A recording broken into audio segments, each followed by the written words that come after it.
സ്കൂളില്ലെങ്കിൽ പിന്നെ അങ്ങനെയാണ് കേട്ടോ. രാവിലെ നീച്ചാൽ കടി ഉണ്ടാക്കാൻ ഭയങ്കര മടിയാണ്. നീച്ചൊന്ന് മൂടായി വരണമെങ്കിൽ കുറച്ച് ടൈം എടുക്കും. ആ നേരം കൊണ്ട് പോയി പൊറാട്ട വാങ്ങിക്കാലോ എന്ന് വിചാരിച്ചിട്ട് പോവുകയാണ്. സച്ചുവിനോടും ഫാദിനോടും ഉണ്ടോ ചോദിച്ചപ്പോൾ രണ്ടാളും ഇല്ല. ഇല്ലാത്തതിന്റെ കാരണം അവരുടെ രണ്ടാളെയും കയ്യിൽ നിങ്ങൾ കാണുന്നുണ്ടാവില്ലേ. വെക്കേഷൻ ആയാലും ഇപ്പൊ തന്നെയാണ് കേട്ടോ പരിപാടി. TV, ടാബ്, ഫോണ്, ഇത് മൂന്നിലും ആയിരിക്കും ഇവരുടെ ഫുൾ കോൺസെൻട്രേഷൻ. സംഗതി പണി പാളി. ഞാൻ പോയെടുത്ത് പൊറാട്ട ഉണ്ടാക്കണില്ല. എന്തായാലും ചായ കാച്ചിട്ടുണ്ട്. നമ്മൾ വിട്ടുകൊടുക്കുവോ കുഞ്ഞാക്കാനെ വേഗം എണീപ്പിച്ച് വേഗം പൊറാട്ടക്ക് പറഞ്ഞു വിട്ടു. രാവിലെ വരെ മദ്രസക്ക് കൊണ്ടുപോയാക്കിയിട്ട് പിന്നെ വന്ന് വീണ്ടും കടന്നിറങ്ങാൻ കേട്ടോ മൂപ്പര് പരിപാടി. അതിന് ഞാൻ സമ്മതിച്ചില്ല. ഞാൻ പോയാലും 100 തീർന്ന പരിപാടി ഇവര് പോയിട്ട് 250 തീർന്നത്. കാരണം ഇതാ എക്സ്ട്രാ ബീഫും കൂടെ വാങ്ങിച്ചിട്ടുണ്ട്. അതുകൊണ്ടാണ് കേട്ടോ. ഞാൻ പോയാലും പിന്നെ അതൊന്നും വാങ്ങിക്കൂലല്ലോ. എന്തായാലും രാവിലത്തെ ഫുഡ് സംഗതി സെറ്റായിരുന്നു. കാരണം നമ്മൾ പാർസലാണെങ്കിൽ പിന്നെ സെറ്റ് ആവാതിരിക്കും. ഫോൺ വാങ്ങിച്ചതുകൊണ്ട് ഇതാ ഇതുപോലുള്ള കലാപരിപാടികളൊക്കെ നമുക്ക് കാണാൻ പറ്റും. സച്ചുവിന്റെ ക്ലേ വർക്കാണ് കേട്ടോ. ഒരു കപ്പ് ഉണ്ടാക്കിയതാണ്. ചായ കഴിഞ്ഞതിന് ശേഷം ഇതാ ഒരു ചക്ക ഉണ്ടായിരുന്നു കേട്ടോ പഴുത്തത്. അത് വേഗം മുറിച്ച് പാത്രത്തിലാക്കി കേട്ടോ. പകുതി വായിലും ആക്കിയിട്ടുണ്ട്. എനിക്ക് അങ്ങനെ കഴിക്കാനാണ് കേട്ടോ ഇഷ്ടം. നമ്മളത് ഇങ്ങനെ അരിയുമ്പോഴും മുറിക്കുമ്പോഴൊക്കെ ഇങ്ങനെ ആ ഒരു ചോളം ഇങ്ങനെ എടുത്തിട്ട് വായിലിടുമ്പോൾ നല്ല ടേസ്റ്റ് ആണ് കേട്ടോ. പച്ചക്കാണെങ്കിലും അങ്ങനെ തന്നെയാണ്. ചക്ക മാത്രമല്ല കേട്ടോ, പൂള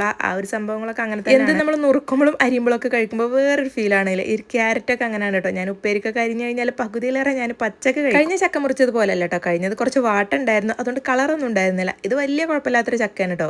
വളഞ്ഞു കുറവാണ്. ഒരാൾ ഉണ്ടാക്കി കഴിഞ്ഞാൽ അടുത്ത ആൾ മത്സരം കൊണ്ട് ഉണ്ടാക്കുന്ന പറയുന്നത് പോലെ ഇത് ഫാദിക്കുട്ട് ഉണ്ടാക്കിയ വാഷിംഗ് മെഷീൻ ആണ്. ഇവിടുത്തെ washing machine automatic front door ആണ് കേട്ടോ. അപ്പൊ അത് നോക്കിയിട്ട് ഉണ്ടാക്കിയതാണ് കേട്ടോ. എന്തായാലും അവന്റെ കഴിവ് ഞാൻ സമ്മതിച്ചു കൊടുത്തിരിക്കുന്നു. അതിന്റെ പൈപ്പും വയറും കാര്യങ്ങളൊക്കെ ഉണ്ടാക്കിയിട്ടുണ്ട്. അത് കഴിഞ്ഞത് ആ പാൽ പൊറോട്ട കഴിക്കാണ്. ശരിക്കും പാൽ പൊറോട്ട ഇങ്ങനെയാണോ എന്ന് എനിക്കറിയില്ല. ഇത് ഇന്ത്യൻ റെസിപ്പിയാണ്. അതായത് രാവിലത്തെ പൊറോട്ട 2 ബാലൻസ് ഉണ്ടായിരുന്നു. കഴിച്ചിട്ട് എന്റെ കണ്ണൊക്കെ തള്ളിപ്പോയിട്ടുണ്ട് കേട്ടോ. നല്ല ടേസ്റ്റ് ഉണ്ട് എന്നാണ് പറയുന്നത്. ഞാൻ ആദ്യമായിട്ടാണ് കേട്ടോ ഈ ഒരു സംഭവം കഴിക്കുന്നത്. കുഞ്ഞാക്ക് എപ്പോഴും പറയാറുണ്ട് കേട്ടോ നമുക്ക് പാൽ പൊറോട്ട കഴിക്കാൻ പോകാന്ന്. പക്ഷെ ഇതുവരെ നമ്മൾ പോയിട്ടില്ല. അപ്പൊ ഞാൻ ജസ്റ്റ് ഈ പാൽ പൊറോട്ട എന്ന് പറയുന്നത് പൊറോട്ട എടുക്കുക, അതിക്ക് കുറച്ച് പാലൊഴിക്കുക, പഞ്ചസാര ഇടുക, ഇതന്നെയാണ് എന്റെ ഒരു റെസിപ്പി. ശരിക്കുള്ളത് ഇങ്ങനെയാണോ എന്നൊന്നും എനിക്കറിയില്ല കേട്ടോ. ഞാൻ എന്റേതായിട്ട് ഉണ്ടാക്കിയതാണ്. അല്ലാന്നുണ്ടെങ്കിൽ ഒന്ന് കമന്റ് ചെയ്യാം കേട്ടോ. ശരിക്കുള്ള റെസിപ്പി എങ്ങനെയാണെങ്കിൽ അതൊന്ന് കമന്റ് ചെയ്യാം. വൈകുന്നേരം ആയപ്പോൾ നല്ലൊരു മഴയുടെ ഫീലിങ്സ് കണ്ടിട്ട് നല്ലൊരു അടിപൊളി നല്ല തണുത്ത കാറ്റൊക്കെ വരുന്നുണ്ട്. പെട്ടെന്ന് ഞാൻ വീട് പണി നടക്കുന്നിടത്തേക്ക് പോയിട്ട് മഴ പെയ്യുമ്പോൾ എനിക്ക് അവിടെ പോയി നിൽക്കുന്നത് ഭയങ്കര ഇഷ്ടമാണ് കേട്ടോ. ഉള്ളിൽ 2 റൂം നമ്മൾ കോൺക്രീറ്റ് ഇട്ട് കഴിഞ്ഞിട്ടുണ്ട് കേട്ടോ. അടുക്കളയും കഴിഞ്ഞിട്ടുണ്ട്. മുകളിലത്തെ നനക്കലൊന്നും എന്നെ കൊണ്ട് പറ്റൂല കേട്ടോ. കയറി മറിയാനുള്ള കപ്പാസിറ്റി ഒന്നും എനിക്കില്ല. അപ്പൊ അതുകൊണ്ട് കുഞ്ഞാക്കിയുടെ മുകളിലൊക്കെ നനക്കാറുള്ളത് കേട്ടോ. ഞാനിങ്ങനെ അടിയിൽ നിന്നിട്ട് ഇങ്ങനെ